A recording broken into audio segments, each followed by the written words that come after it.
एक भिक्खू होता, शांत, प्रसन्न, जगाच्या कोलाहलापासून दूर, आपल्या मार्गाने चालणारा. एके दिवशी तो एका शांत रस्त्यावरून जात असताना त्याला एक माणूस उंच टेकडीवर उभा दिसला. नजरेत तुटलेपणा, शरीरात थरथर. जणू काही शेवटचा क्षणच शोधत होता. भिक्खू त्याच्याकडे गेला. भिक्खू म्हणाला, बाळा, इथे काय करत आहेस? तू इथे स्वतःला संपवायला तर आला नाहीयस ना? माणसाच्या डोळ्यात पाणी दाटलं. माणूस म्हणाला, हो. मी आता थकलो आहे. मी माझ्या कुटुंबासाठी सर्व काही करत आलो. पण त्यांना त्याची किंमतच वाटत नाही. माझा संसार, माझे लोक, सगळे माझ्यापासून दूर जातायत. जसा मी हरतोय, तसाच सगळ्यांचा माझ्यावरचा विश्वासही हरतोय. भिक्खू शांतपणे स्मित करतो. भिक्खू म्हणाला, तुला सांत्वना हवी आहे. पण खरं सांगू का? या जगात प्रत्येकाला सांत्वना हवी असते. आपल्या चांगुलपणाची कुणी प्रशंसा केली तर आपण आनंदी, आणि नाही केली तर आपण तुटतो. पण तुला एक गोष्ट सांगतो, जो चांगलं फक्त दुसऱ्यासाठी करतो त्याला नेहमी दुःख मिळतं. पण जो चांगलं स्वतःसाठी करतो तो कधी तुटत नाही. माणूस शांत झाला. विचार करू लागला. माणूस म्हणाला, तुम्ही बरोबर आहात.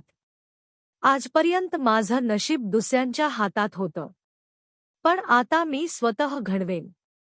कसलीही वेळ आली तरी मी हार मानणार नाही. तरी मला काही द्याल, असं काही जे वाईट वेळेत मला आधार देईल. भिक्खू हसला आणि आपल्या वस्त्रातून एक छोटा लाकडी खोका काढला. भिक्खू म्हणाला, हे घे. हे गुपित आहे. खूप मोठं गुपित. पण लक्षात ठेव, हा खोका तेव्हाच उघड जेव्हा तुला वाटेल की सर्व संपलं आहे. जेव्हा आयुष्य व्यर्थ वाटेल, आशा नाही उरेल, तेव्हा. माणसाने खोका घेतला आणि निघून गेला. जीवन पुन्हा बदललं. त्याने स्वतःला सुधारलं, कुटुंब जुळलं, आदर मिळाला. सगळं सुंदर, मनासारखं. पण वेळ कधीच एकसारखी राहत नाही. त्याचे चांगले दिवसही संपले. त्याचा संसार पुन्हा थरथरला. पैसे नाहीत, खायला नाही, घर नाही, लोक नाहीत. तो पुन्हा रस्त्यावर, कुटुंबासोबत. डोळ्यात हताशा. त्याला वाटू लागलं, सगळं संपलं. भिक्खूने सांगितलेलंही व्यर्थ, आयुष्यच व्यर्थ. तेव्हाच त्याची नजर पडली त्या छोट्या खोक्यावर. कंपित हाताने त्याने तो खोका उघडला. त्यातून एक पांढरी चिठ्ठी बाहेर पडली.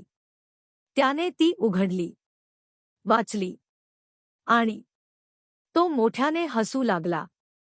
डोळ्यातले अश्रू हसण्यात मिसळू लागले. त्यावर लिहिलेलं होतं, ही वेळसुद्धा निघून जाईल.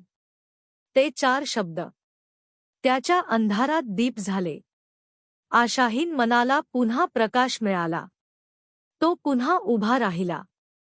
कारण त्याला कळलं, चांगली वेळही राहत नाही, वाईट वेळही राहत नाही. राहतो तो फक्त आपण आणि आपला विश्वास. तर मित्रांनो, तुम्हाला ही गोष्ट आवडली असेल तर नक्की आमचे चॅनेल सबस्क्राईब करा आणि इतरांना सुद्धा ही गोष्ट शेअर करा. तर भेटूया पुढच्या गोष्टीत. बुद्धं शरणं गच्छामि, धम्मं शरणं गच्छामि, संघं शरणं गच्छामि.